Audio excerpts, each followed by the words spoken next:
সকলকে জয় গুরু ও প্রণাম। পরম প্রেমময় শ্রী শ্রী ঠাকুর অনুকূল চন্দ্রের রাঙা রাতুল চরণে শত সহস্র কোটি প্রণাম।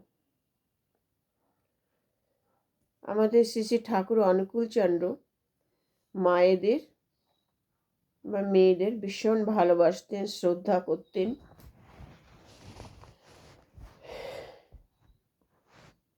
তিনি মায়েদের পাশে সর্বদা থেকেছেন।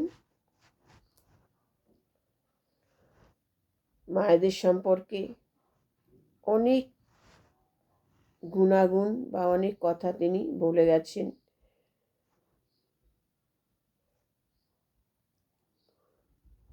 একদম জ্বলন্ত উদাহরণ হচ্ছে আমাদের বড় মা ষোড়শীবালা দেবী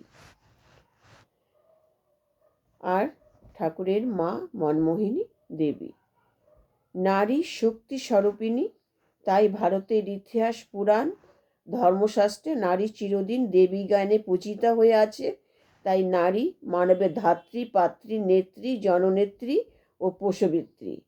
একটি পরিবার থেকে ক্রমে সমাজ কিংবা রাষ্ট্রের মধ্যে সর্বশ্রেষ্ঠত্বের ভূমিকা পালন করে চলেছেন।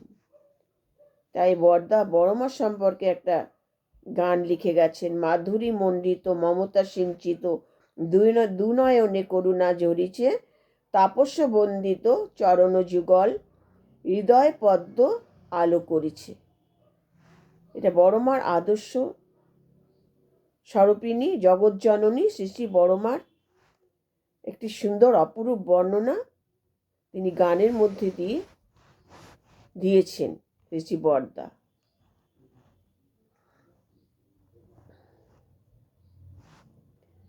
ঠাকুর বলেছেন, আদর্শে অনুপ্রাণতা, সেবায় দক্ষতা, কার্যে নিপুণতা, কথায় মিষ্টতা সহানুভূতি, এগুলো নারীদের মহৎ গুণ।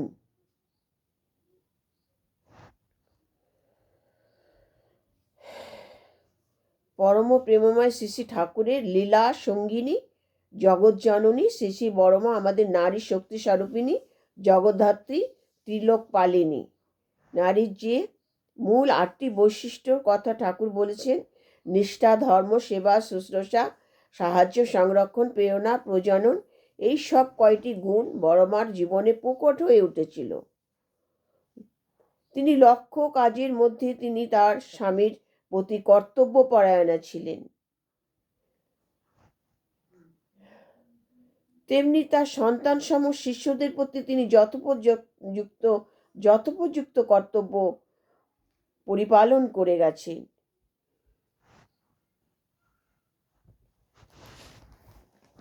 এই বড়মার যে এই গুণগুলো, এগুলি প্রতিটা নারীর হওয়া উচিত। বড়মা হচ্ছে তার উদাহরণ। তাই বড়মাকে আমাদের সৎসঙ্গী মায়েরা বড়মাকে সবসময় অনুসরণ করে চলে। বড়মা ছিলেন লক্ষ্মীর স্বরূপ, একদম লক্ষ্মীর প্রতীক রূপ। প্রত্যেকটা ঠাকুর বলেছেন প্রতিটা মাকে এরকম হওয়া উচিত। তাই গর্ব করে ঠাকুর বলেছিলেন, আমি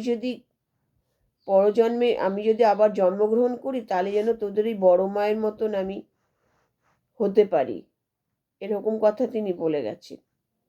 বড় মায়ের গুণগুলো যেন আমার মধ্যে থাকে, আর তোদের বড় মা আছে বলে আমি এখনো বেঁচে আছি।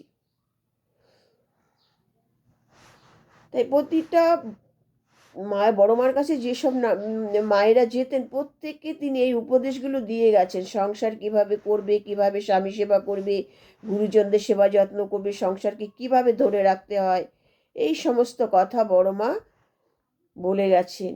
বড় মার চারিদিকে সমস্ত মায়েরা বসে তার কথা শুনত। তার যে মুখের মুখনিসৃত মধুর বাণী, উপদেশমূলক বাণী। বড়মা বলেছেন, যতই টাকা পয়সা থাক, মায়েদের হিসাব করে চলতে হবে। কিভাবে অল্প খরচের মধ্যে চলতে হয়, কিভাবে অল্প খরচের মধ্যে সংসারকে সুন্দর করে গড়ে তুলতে হয়, সকলকে ভালোবেসে, সকলকে নিয়ে। বড়মা বলেছেন যে টাকা পয়সা, কোটি কোটি টাকা পয়সা থাকলেই সে টাকা পয়সা অপচয় করতে নেই।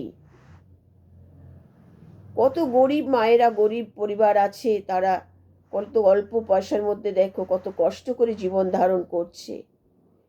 তাদের কথা ভাবতে হয়, সেগুলোকে অনুভব করতে হয়। তাই টাকা পয়সা থাকলেও কিন্তু সেভাবে খরচ করা উচিত নয়। বর্মা বলেছেন লক্ষ্মী বেজার হয়, লক্ষ্মী এতে অসন্তুষ্ট হয়। হ্যাঁ, দিয়ে ধন দেখে মন, কেড়ে নিতে কতক্ষণ।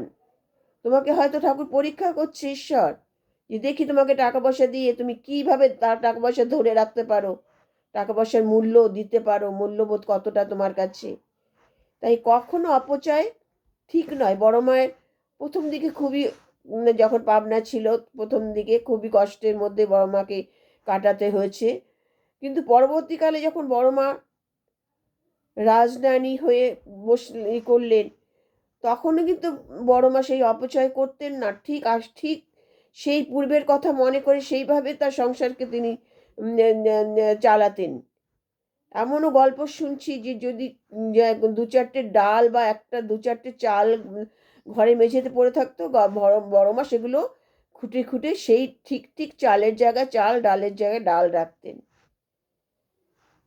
আবার বড় মা বলেছেন এই যে মানুষকে দেখা, খাওয়া দাওয়া, মানুষকে ভালোবাসা, এটা কিন্তু শুধু টাকা পয়সা থাকলে হয় না, একটা বড় মনের দরকার হয়। এই বড় মন থাকলে নিজে না খেয়ে তাকে খাওয়ানো যায়। কখনো কাউকে দূর থেকে ফিরিয়ে দিতে নেই। তাই বড় মা এমনও আশ্রমে এমনও হয়েছে যে হঠাৎ কত আগন্তুকের প্রবেশ হয়েছে, এবার সৎসঙ্গীরা হঠাৎ অসময়ে প্রবেশ করেছে, বড় মা নিজে না খেয়ে তাদের খাইয়েছেন। হয়তো দুজন আগন্তুক এসেছে আশ্রমে, বড় মা সেই নিজের ভাতটা দুভাগে ভাগ করে তাদের খাইয়ে দিয়েছেন। বড় মা একটা জল বাতাসা খেয়ে সেবেলা কাটিয়ে দিয়েছেন। এরকম তা শুধু টাকা পয়সা থাকলে হবে না, একটা বড় মনের দরকার হয়। মানুষকে খাওয়ানো দেওয়া তো একটা বড়, খালি দেখবেন যার না থাকে সেও করতে পারে তার অল্পের মধ্যে দিয়ে, আবার যার অগাধ থাকে সেও কিন্তু করতে পারে না। তাই বড় মা বলে সবসময় সংসার গুছিয়ে করো, কোনো অপচয় করবো না। তোমার আছে বলে টাকা পয়সা বেরিয়ে যেতে কোনো লাগে না, হাওয়ার মধ্যে দিয়ে বেরিয়ে যায়, এটা মনে রাখবে। তাই বড় মা বলছেন যে ঠিকভাবে ঠিক জায়গা খরচ করো। তুমি লক্ষ্মীর ঝাঁপি বানাও, প্রত্যেকে বলেছেন ঘরে একটা করে লক্ষ্মীর ঝাঁপি বানাও। যত টাকা পয়সা থাকুক বা না থাকুক, তুমি লক্ষ্মীর ঝাঁপি বানাও। যখন তুমি দেখবে তুমি কোনো অসুবিধায় পড়ে যাবে, কত হঠাৎ কোনো নেশে পড়ে যাবে, তখন তুমি সেটা ভেঙে তুমি কত সমস্ত সেই তোমার সেই ইয়ে পূরণ করতে পারবে। সেটা দিয়ে সেই সময় মতো তুমি চালাতে পারবে, কার কাছে হাত পাততে হবে না। আর হাত পাতলেই যে পাবে সেটাও কিন্তু বলা যায় না। তাই বর্মা বলেছেন তুমি সঞ্চয় করো, সঞ্চয় করতে শেখো। দরকার হয় লক্ষ্মীর ঝাঁপি করে তুমি যখন ঘুরতে বেড়াতে যাচ্ছ, সেখানে লক্ষ্মীর ঝাঁপি ভেঙে নিয়ে চলে যাও, সেখানে গরিব দুঃখীদের দান করে আসো, 1 টাকা 2 টাকা 5 টাকা করে দান করো সেখানে গিয়ে। এইরকম শিক্ষাটা বড় মা দিয়েছেন। অনেকে টাকা পেয়ে অযথা খরচা করে, কোনো সীমা নেই, পরিসীমা নেই, টাকার মূল্যবোধ জানে না। টাকাটা কত কষ্ট করে টাকা ইনকাম করতে হচ্ছে, ঘরে আসছে কত কষ্ট করে। সেই টাকাটাকে এইভাবে অপচয় করতে বড় মা একদম পছন্দ করতেন না। প্রতিটা সংসারে প্রতিটা জিনিস সুন্দর করে গুছিয়ে রাখো, সুন্দর পরিপাটি করে সংসার পরিপাটি করে একদম পরিষ্কার পরিচ্ছন্নভাবে সংসার গুছিয়ে করো।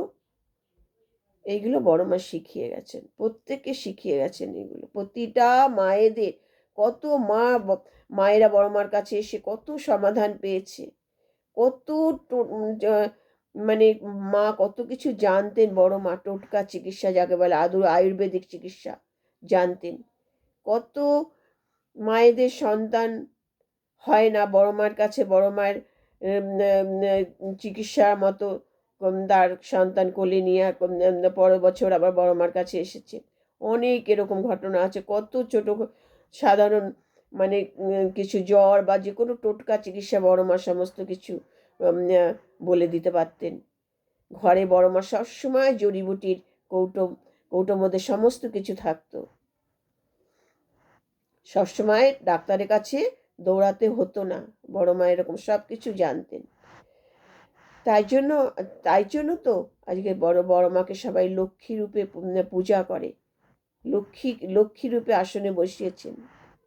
কারণ সমস্ত গুণগুলো বড় মার মধ্যে ছিল, সব গুণগুলো, মা লক্ষ্মীর মধ্যে যে গুণগুলো বড় মার মধ্যে সমস্ত গুণগুলো ছিল। একদম মনে হচ্ছে লক্ষ্মী মায়ের একদম একটা রূপ বড় মায়ের মধ্যে প্রকট হয়েছিল। তাই প্রতিটা মায়েদেরকে বড় মা বলেছেন, সন্তান তুমি নিজে হাতে সুষ্ঠুভাবে সুন্দর করে তৈরি করো। বড় মা করে গেছেন, তার সন্তানদের সেইভাবে শিক্ষা দিয়ে গেছেন, আর সেইভাবে তার সংসার বংশ পরম্পরা কিন্তু চলছে। সেই শিক্ষায় অনুকরণ করেই কিন্তু এখনো বর্তমান চলছে।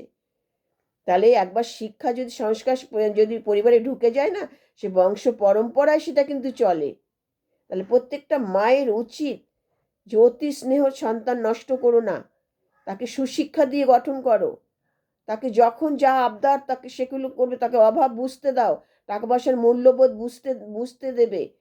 থাকলেই যে টাকা পয়সা থাকলেই তাকে সেভাবে তাকে সেইভাবে করবে না। তাকে মূল্যবোধ শেখাও, কষ্টের ইয়েটা শেখাও তাদেরকে একদম এইভাবে খাঁটি মানুষ করে গড়ে তোলো, যাতে প্রত্যেকটা পরিবেশে সে নিজেকে মানিয়ে নিতে পারে। এসব কথা মায়েদের, প্রত্যেকটা মায়ের। তাই বড় মেয়ের কথা যদি বড় মাকে অনুসরণ করে চলে, বড় মায়ের কথা যদি সবাই পড়ে বা আলোচনা বইতে শোনে বা তার কথা, তাহলে তারা বুঝতে পারবে যে বড় মা কীভাবে ওই মানে সৎসঙ্গ দেহঘর আশ্রমকে তিনি নিজে কিভাবে চালিয়েছেন।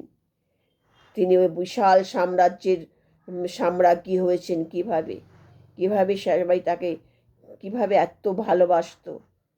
বড় মার কথা বলতে গিয়ে সবার সকলের চোখে জল এসে যায়। এই হচ্ছে শ্রী শ্রী বড়মা ষোড়শী বালা দেবী, আমাদের শ্রী শ্রী ঠাকুরের লীলা সঙ্গিনী, সহধর্মিনী। জয় গুরু। আমার আলোচনা ভালো লাগলে একটা লাইক, শেয়ার, কমেন্ট করবেন, সকলকে শেয়ার করে দেবেন। ঠাকুরের কাছে সকলের মঙ্গল প্রার্থনা করি।